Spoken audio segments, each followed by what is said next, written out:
Alrighty. Good afternoon. I think it's afternoon. I still don't know what day it is. But it's a few days after I've been home.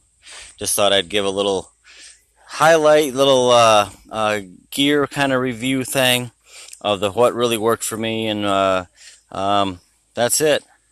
Just gonna start off with the pack.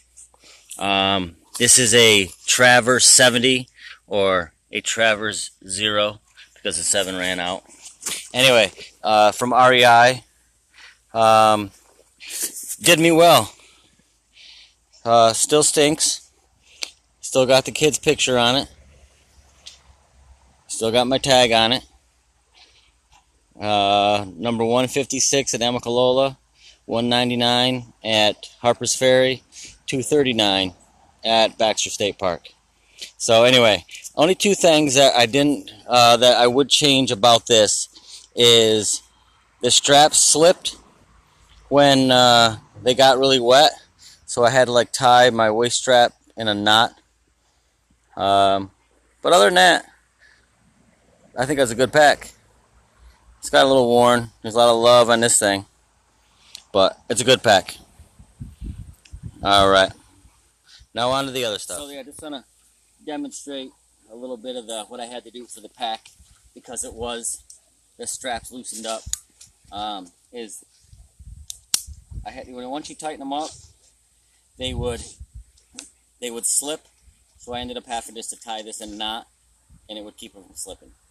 So that was it. And as you can see, hopefully I got a twist in this one, but I was about down to no more room on that. So, but again, not the lightest weight pack in the world. It weighs like probably 3 pounds maybe. But only thing ever bad happened to it was right there.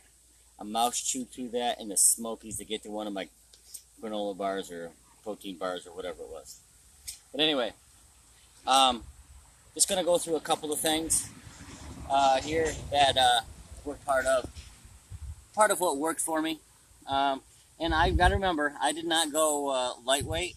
I went with what I wanted to, and there's a lot of things in here that I went with because they were cheap. Not a millionaire here, so that's what I did. All right, trekking poles. Again, a lot of this stuff was cheap. That's why I went with it. Trekking poles came from Walmart. $16.96 a piece. I went through 2 pairs, so that is $35 with tax that I spent on trekking poles. Again, not the lightest weight thing. Got all the same little features that the $1 million trekking poles have.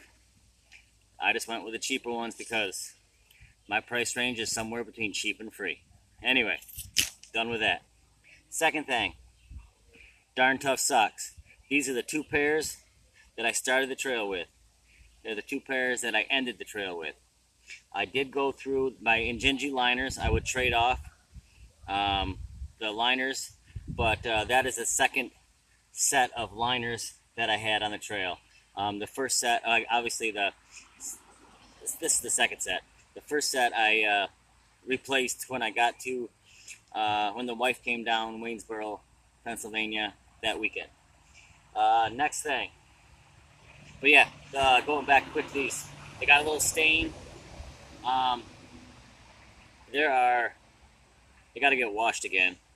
But there are the ones with the AT on them. There was a little hole right there. There's a little small hole, and the same thing on this upper one right there. I don't know if it's something on the shoes that it rubbed, but the ones that don't have AT on them, not a single thing wrong with them. So they were. And I mentioned before in my other videos that I didn't have a single blister that amounted to anything on the whole trip because of doing that. Dirty Girl Gators. I had 2 pairs of these. Again, the first one lasted until my wife got there. I just traded them out, had her bring the new ones down. And these lasted me the rest of the way up to Katahdin. Just not a ton, lightweight, dried quick. These never even had any holes in them. Just did really well. Kept all the junk out of my shoes. Didn't keep water out, but they kept the junk out. Love those things.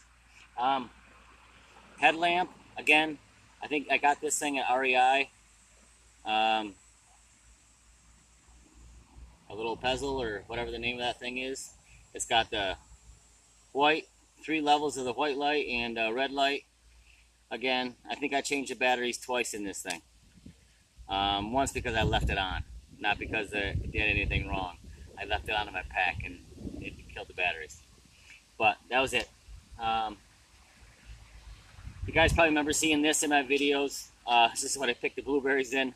But this is also a multi-thing, very lightweight, maybe a few ounces. Again, my pack wasn't lightweight, but made my oatmeal when I was cooking. Made my oatmeal in this in the morning. Would dip water to put it in the bags to get filtered or whatever when the creek was too low or the water source was too low.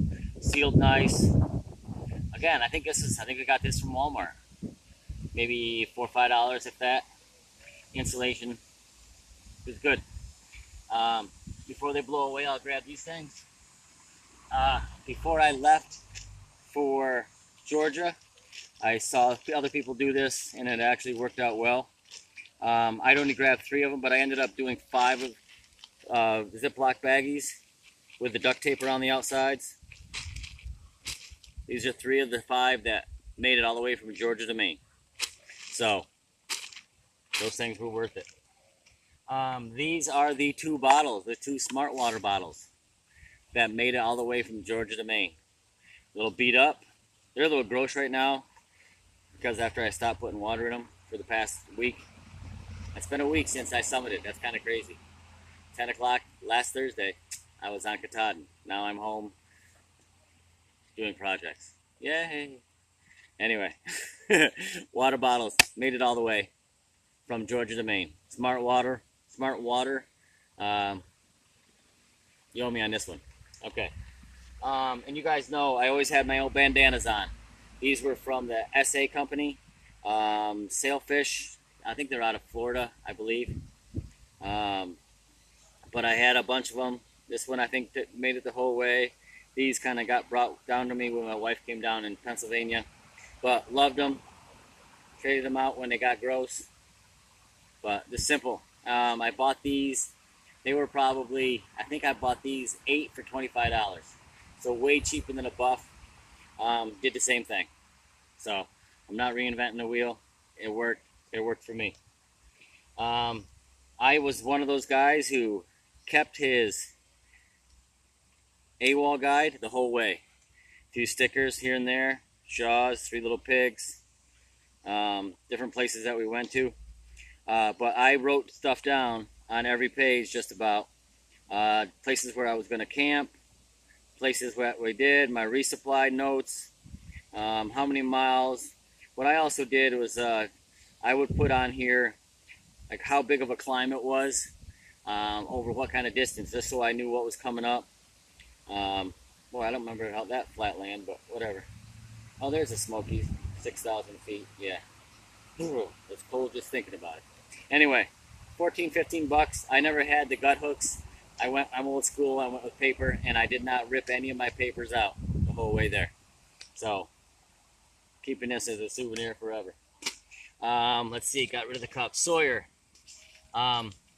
Sawyer squeeze. Bad thing is, I went through I think 3 bags total during the course of the hike. I still did well. There was had a little leak in it towards the end. Ended up having to backwash it more, but that was it. Did well. I'm not dead, so must be it kept all the crap out of my water. But yeah, again, I saw other people using the pumps, using the Katadyn's, other things. This worked for me, so that's what I use. Of course, got your Spork. Sea to Summit. This is the brand I use just because I had Dividend at REI, so I used it. I bought a Spork. Little knife from KnifeWorks on online. Neighbors going by. Anyway, lightweight handle. Use this to cut what I needed to. Very lightweight. Just kept it in my food bag. Probably goes maybe an ounce with a sheath on there. cut my Spam, cut chicken, cut whatever. Good knife. I think this is a total of 10 bucks. Like I said, I got it online. Hand sanitizer. Can't stress that enough. I probably went through 25, 30 of these throughout the, I don't know, I'm probably exaggerating, but I went through a lot of hand sanitizer, and I probably didn't do it as much as I should, but that was the key on staying healthy. I just have this just to, my hammock is hanging up, still trying to air out because it stinks. But my Eno, it's not the lightest, it's not a Hennessy, it doesn't have all the Dutchware stuff on it, but it's worked for me. I carried it from start to finish. Loved it, slept better in it than in the shelters. So that was what it was for me. I had the double nest with the bug net. I had the housefly over it, just the Atlas straps, which were heavy, but never had to worry about anything breaking or tightening, loosening. I do know a couple of guys that had other brands of hammocks where the buckle snapped, fastener broke, they ended up on the ground. So I never had that issue. Last thing is my Salomon boots. I know everybody talks about trail runners. I went through, this is my third pair on the trail. The 4D, the third pair was the GTX 4. The first two were the 3 model. Loved them. Protected my feet. Did take a little bit to dry once they got wet, but feet stayed warm even when the boots got wet. So these were good ones. Like I said, not the lightest, but they worked for me, and I made it all the way on 3 pairs of. And there's probably another 150, 200 miles on them. There's a couple little spots here and there that have broken off, but they're still good boots. That's about it. I'm trying to think if there's anything else. I think that's about it really for my gear review. Everything, you know, my sleeping bag was nothing fancy. It was a Kelty sleeping bag, so it was nothing too fancy. But again, all my stuff, it worked for me. So there. Let's say you guys got any questions, comments, or whatever, you know, just put them down below, and I'll answer them as quick as I can. That's about it. Oh yeah, by the way, I think I got a job, so I got to start working a few days. I was trying to take off till September, but my wife said, no, we got to pay the bills. Who knew? Anyway, that's about it for now. I'm going to put this video together and get it out to you guys, and we'll see what happens after that. I'll wait till the truck goes by down the road. All right, we'll see you guys down the road.